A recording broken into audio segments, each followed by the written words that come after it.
मुलाच्या हातात रोज शाळेबाहेर चिप्सचं पाकिट, कोल्ड्रिंकची बाटली किंवा वडापाव दिसतो का? मग सावधान, कारण हे फक्त खाणं नाही तर भविष्यात मधुमेह, लठ्ठपणा आणि हृदयविकारासारखा गंभीर आजारांचं तिकीट ठरू शकतं.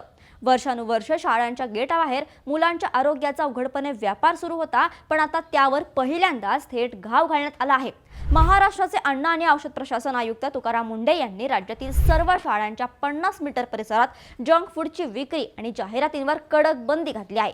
हा निर्णय नेमका काय आहे, तो मुलांच्या आरोग्यासाठी किती महत्त्वाचा आहे, त्याची अंमलबजावणी कशी होणार आणि या निर्णयामुळे कोणाचा फायदा तर कोणाचं नुकसान होणार, हे सर्व आज आपण आजच्या या व्हिडिओच्या माध्यमातून समजून घेणार आहोत. विषय महत्त्वाचा आहे, त्यामुळे हा व्हिडिओ शेवटपर्यंत नक्की पहा. नमस्कार, मी मृदुला आणि तुम्ही पाहताय थोडक्यात.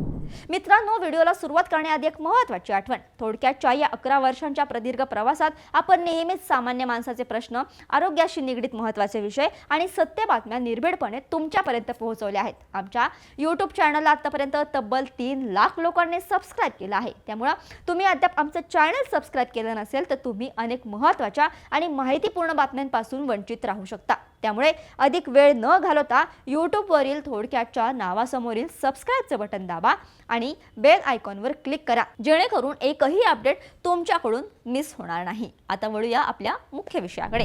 मित्रांनो, हा निर्णय अचानक का घेण्यात आला हे समजून घेण्यासाठी आपल्याला आधी या समस्येचं गांभीर्य समजून घ्यावं लागेल. आजकाल आपण पाहत असतो की लहान मुलांचे वजन प्रमाणाबाहेर वाढत आहे. पूर्वी जी मुलं मैदानावर खेळताना दिसायची ती आता तासनतास मोबाईल समोर बसून हातात चिप्सचे पाकिट घेऊन वेळ घालवताना दिसतात. या बदललेल्या जीवनशैलीमुळे आणि चुकीच्या आहारामुळे एक अतिशय भयंकर सायलेंट एपिडेमिक म्हणजेच मूक महामारी आपल्या समाजात पसरत आहे. ती महामारी आहे चाइल्डहुड ओबेसिटी म्हणजेच बालपणीचा लठ्ठपणा. भारतीय वैद्यकीय संशोधन परिषद म्हणजेच ICMR ने या संदर्भात वेळोवेळी अतिशय धक्कादायक अहवाल प्रसिद्ध केले आहेत. ICMRच्या म्हणण्यानुसार बाजारात मिळणारे बहुतांश पॅकेज्ड फूड आणि शाळेबाहेर मिळणारे उघड्यावरचे पदार्थ हे high fat, sugar and salt म्हणजेच HFSS या श्रेणीत येतात. सोप्या भाषेत सांगायचं तर या पदार्थांमध्ये मीठ, साखर आणि चरबी किंवा तेल यांचे प्रमाण प्रचंड असते आणि शरीराला आवश्यक असलेले कोणतेही पोषक घटक यात नसतात. जेव्हा एखादं लहान मूल रोज शाळेच्या बाहेर हे जंक फूड खातं, तेव्हा त्याच्या शरीरात अतिरिक्त कॅलरीज जमा होऊ लागतात.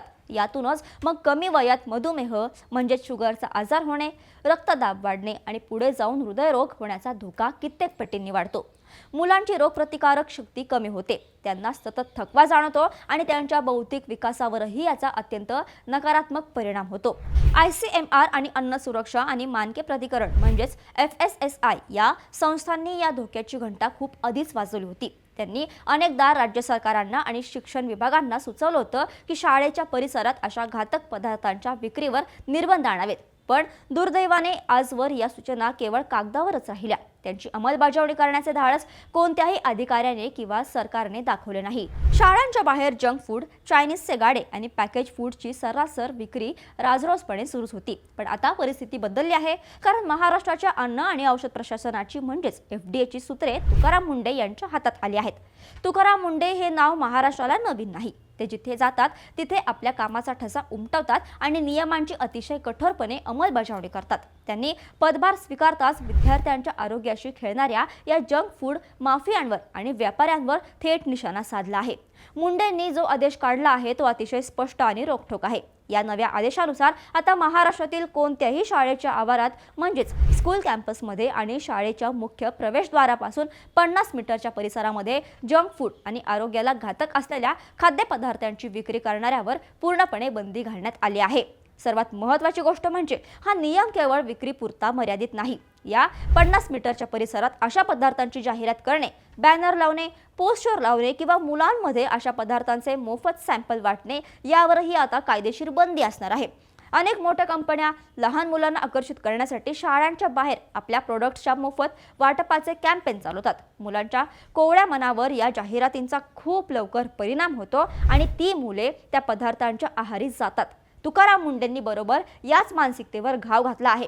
हा नियम राज्यातील सर्व प्रकारच्या शाळांना लागू होणार आहे. मग ती जिल्हा परिषदेची सरकारी शाळा असो, अनुदानित शाळा असो किंवा लाखो रुपये फी घेणारी एखादी मोठी इंटरनॅशनल खासगी शाळा असो. बालवाडी म्हणजेच KG पासून ते थेट 12वी पर्यंतचे वर्ग चालवणाऱ्या प्रत्येक शैक्षणिक संस्थेला आणि त्यांच्या परिसराला हा 50 मीटरचा नियम अत्यंत काटेकोरपणे पाळावा लागणार आहे। आता तुमच्या मनात एक प्रश्न नक्की आला असेल की केवळ 50 मीटरच्या बंदीने खरंच काय फरक पडणार आहे? मुले 50 मीटरच्या पुढे जाऊनही हे पदार्थ खाऊ शकतातच की? तर मित्रांनो, इथे आपल्याला मानसशास्त्र समजून घेणं गरजेचं आहे। लहान मुलांच्या बाबतीत इम्पल्स बाईंग म्हणजेच अचानक एखादी गोष्ट बघितली की ती विकत घेण्याची सवय खूप जास्त असते। शाळेच्या गेटमधून बाहेर पडताच जेव्हा त्यांना समोर रंगीबेरंगी चिप्सची पाकिटं, कोल्ड्रिंक्सच्या बाटल्या किंवा वडापावचा वास येतो, तेव्हा ती मुले लगेचच पालकांकडे किंवा स्वतःच्या पाकिटमधून ती पदार्थ विकत घेण्याचा हट्ट करतात।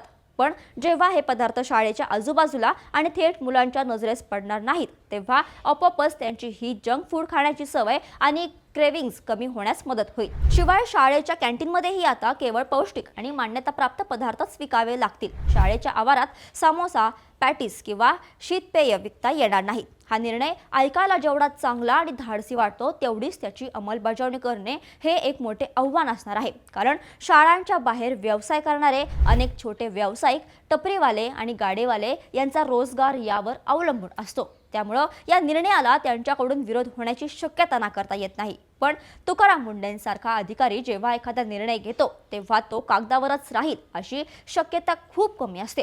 अन्न आणि औषध प्रशासनाचे अधिकारी आता अचानकपणे शाळांच्या परिसराची तपासणी करणार आहेत। जे दुकानदार किंवा शाळा प्रशासन या नियमांचे उल्लंघन करताना आढळतील, त्यांच्यावर अन्न सुरक्षा कायद्यानुसार कठोर दंडात्मक कारवाई केली जाणार आहे आणि प्रसंगी त्यांचा परवानाही रद्द होऊ शकतो। पण मित्रांनो, फक्त शासनाने आणि तुकाराम मुंढेंनी कायदे करून किंवा बंदी घालून हा प्रश्न कायमचा सुटेल का? तर याचं उत्तर आहे नाही।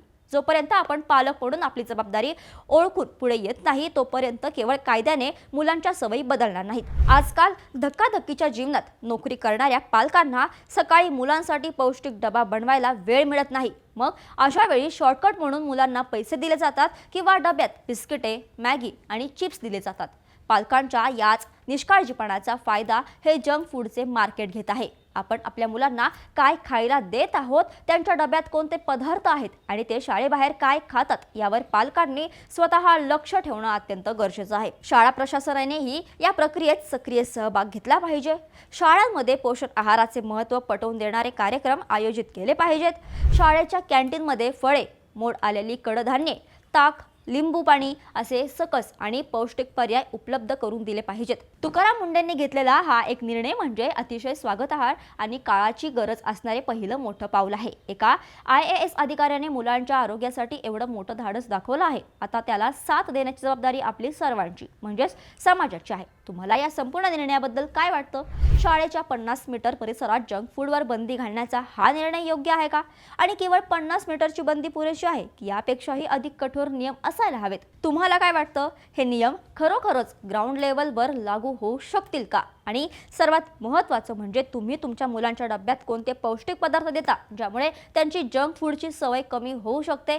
तुमचा अनुभव आणि तुमची मतं खाली कमेंट्समध्ये नक्की सांगा। ही अतिशय महत्त्वाची आणि आपल्या पुढच्या पिढीच्या आरोग्याशी निगडीत असलेली माहिती जास्तीत जास्त लोकांपर्यंत, शिक्षकांपर्यंत, पालकांपर्यंत आणि समाजांपर्यंत पोहोचवण्यासाठी व्हिडिओ आवर्जून शेअर करा। आपण पुन्हा भेटूया अशाच एका नव्या महत्त्वपूर्ण बातमीसोबत।